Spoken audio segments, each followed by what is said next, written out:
Hey everybody, welcome to my channel. This is Vasundhara Singh, and in today's video we are going to study the chapter Determinants of Voting Behavior from the book Political Process in India.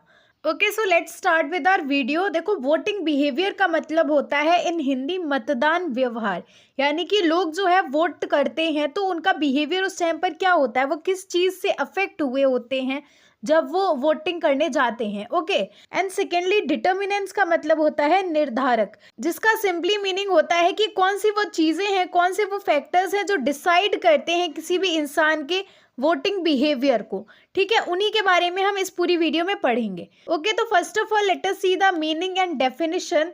तो election has a great importance in modern countries to run the government and voters have more importance than elections because by using their votes they can change the government। तो बहुत ही simple सी चीज़ है, जो elections है वो बहुत ही ज़्यादा importance रखते हैं, वो बहुत ही ज़्यादा ज़रूरी हैं आज के गवर्नमेंट पैटर्न में। ठीक है, एंड इलेक्शन से भी ज़्यादा इंपॉर्टेंट है वोटर्स, क्योंकि जो लोग वोट करते हैं उनमें इतनी शक्ति होती है कि वो अपने वोट से जो है गवर्नमेंट को बदल सकते हैं। Okay, so by voting behavior we mean that today's voters are influenced by which factors at the time of voting। तो सिंपली वोटिंग बिहेवियर का मतलब होता है कि वोट करते टाइम जो है लोग किन चीज़ों से प्रभावित होते हैं, या हम कह सकते हैं किस चीज़ से इन्फ्लुएंस होकर के लोग वोट करते हैं। ओके, सो डेफिनेशन देख लेते हैं। In the words of Plano and Riggs, voting behaviour is a field of study concerned with the ways in which people tend to vote in public election and the reasons why they vote as they do। ठीक है, जिसका मतलब है कि voting behaviour में हम पढ़ाई करते हैं इस बारे में कि जो लोग हैं वो वोट करते टाइम किस चीज़ से इन्फ्लुएंस होते हैं,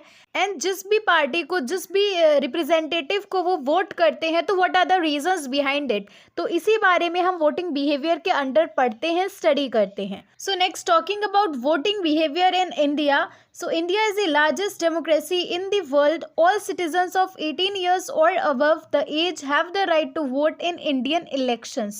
So India को largest democratic country माना जाता है in the entire world, and यहाँ पर हर इंसान, हर सिटीजन जो कि 18 साल का है या उससे ज़्यादा का है, उसको वोट करने की परमिशन है, फ्रीडम है। राइट, सो यहाँ पर we will see the determinants of voting behaviour in India. India में कौन से फैक्टर्स हैं जो कि वोटिंग बिहेवियर को डिटरमाइन करते हैं या फिर निर्धारित करते हैं। ओके, तो number first among them is cast.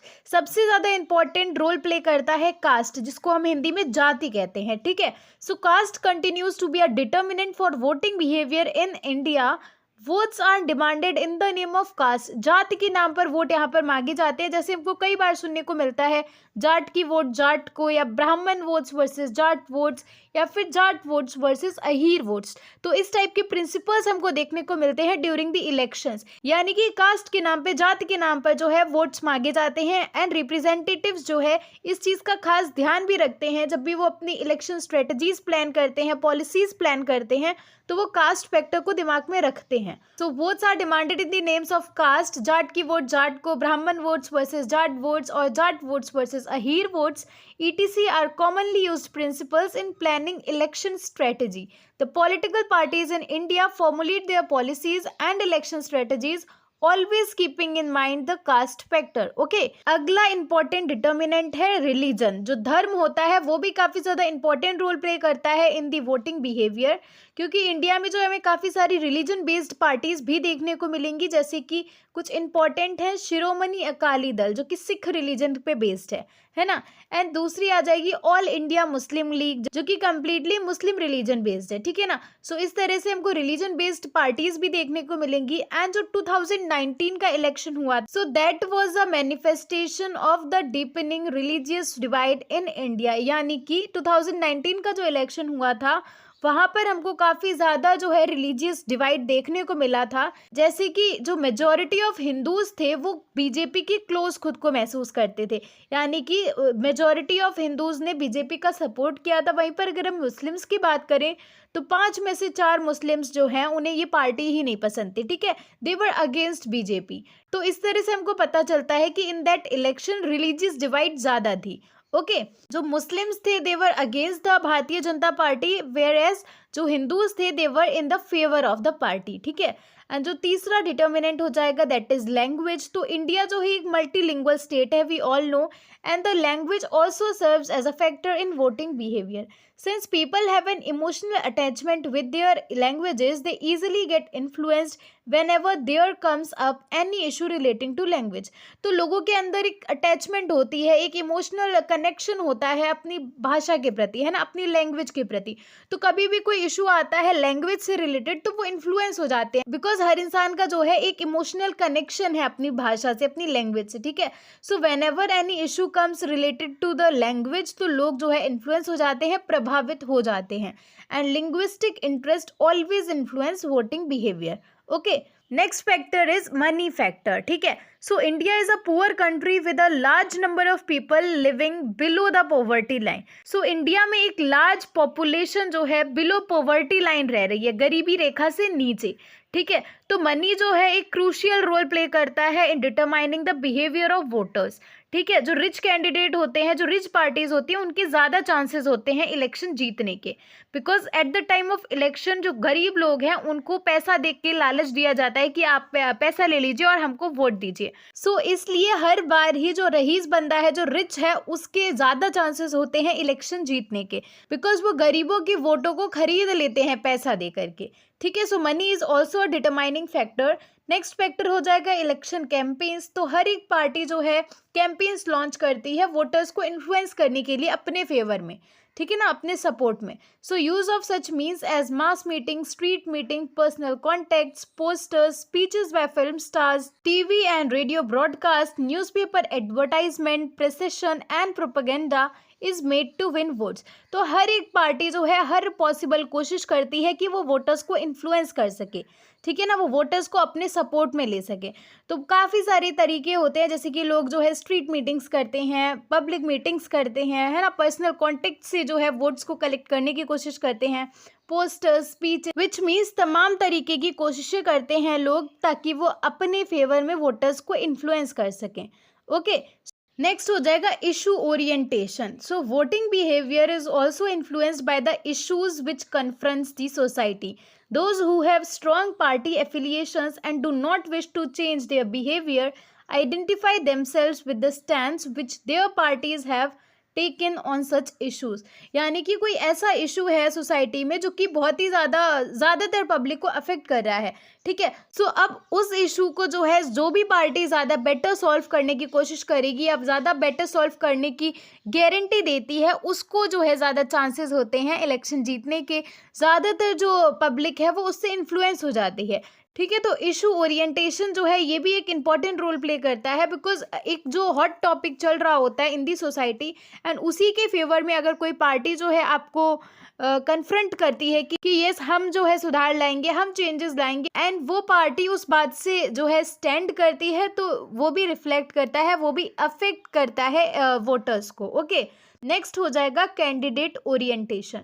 So individuality of the candidate influence the voting behaviour of a voter. यानी कि जो पर्सन है, जो रिप्रेजेंटेटिव है, जो कैंडिडेट है, जो चुनाव में खड़ा हो रहा है, उसकी कैरेक्टर कैसा है, उसकी इंडिविजुअलिटी, उसकी पर्सनैलिटी कैसी है, वो भी मैटर करता है, ठीक है। Though it is left to each voter to cast vote in the manner he will like to vote, but while casting his vote every voter very much takes into consideration social status of the candidate. देखो, we all know हर एक इंसान की personal choice है and ये private matter है कि वो किसको वोट कर रहा है, ठीक है ना। बट फिर भी हर एक इंसान एक बार जो है नज़र रखता है कि जिस बंदे को हम वोट दे रहे हैं उसका सोशल स्टेटस कैसा है, वो एज अ पर्सन कैसा है।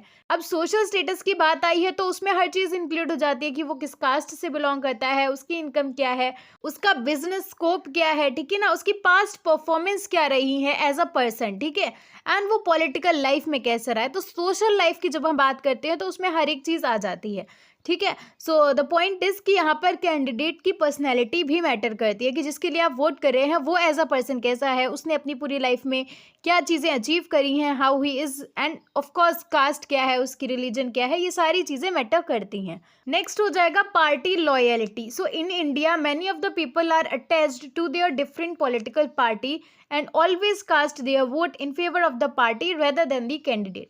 So कुछ लोग जो है इंडिया में पार्टी लॉयल्टी रखते हैं, यानी कि उनके लिए ये मैटर नहीं करता कि कैंडिडेट कौन है, पर्सन कौन है जो इलेक्शन में खड़ा हो रहा है, उससे उन्हें फर्क नहीं पड़ता, उन्हें केवल पार्टी से लॉयल्टी है, ठीक है। भले ही कैंडिडेट कैसा भी हो, कुछ भी हो, they are not going to look into it, ठीक है। उन्हें अपनी पार्टी के साथ लॉयल रहना है and they will cast the vote for their party only, ठीक है। ओके, नेक्स्ट हो जाएगा पॉपुलिस्ट स्लोगन्स। जो पॉपुलर स्लोगन्स हमको सुनने को मिलते हैं ये भी प्रभावित करते हैं लोगों को। Sometimes different political parties raise the populist slogans according to the need of the time and affect the thinking of the voters. अब समय की जरूरत कैसी है उस हिसाब से कुछ पार्टियां पॉपुलर स्लोगन्स को स्टार्ट कर देती हैं, ठीक है। तो वो भी चीजें प्रभावित करती हैं वोटर्स को। जैसे कि कांग्रेस ने एक स्लोगन रेज किया था, गरीबी हटाओ, 1971 में, ठीक है। एंड जो 16th लोकसभा इलेक्शन हुए थे हमारे, वहां पर जो है एक स्लोगन चला था काफी ज्यादा, अब की बार मोदी सरकार, ठीक है ना। तो ये कुछ पॉपुलर स्लोगन्स हैं, ये भी अफेक्ट करते हैं वोटर्स को। ओके, अगला फैक्टर हो जाएगा सेक्स, यानी कि जो जेंडर है बंदे का वो भी मैटर करता है। Sex also counts in voting behaviour. In developing countries voters prefer to vote for man than women. So जो डेवलपिंग कंट्रीज हैं वहां पर आज भी लोग आदमी को वोट करना पसंद करेंगे रेदर देन अ वुमेन, ठीक है ना। सो ये माइंडसेट अभी भी है लोगों के बीच में कि they feel it below there dignity, ठीक है। It is because many voters still hold the view that politics is not a suitable field for the women. कुछ लोगों में अभी भी ये थिंकिंग है कि वुमेन्स के लिए, औरतों के लिए पॉलिटिक्स अच्छी जगह नहीं है, ठीक है। Many male voters feel it below dignity to vote for a women candidate. तो कई सारे मेल्स, बेसिकली जो आदमी लोग हैं, जो मर्द जात है, वो जो है वुमेन्स को वोट करना नहीं प्रेफर करती है। उनको लगता है कि ये हमारी डिग्निटी के नीचे जाता है, हमारी इज्जत इससे घट जाएगी, ठीक है ना। This trend is changing in recent years, particularly among the educated people.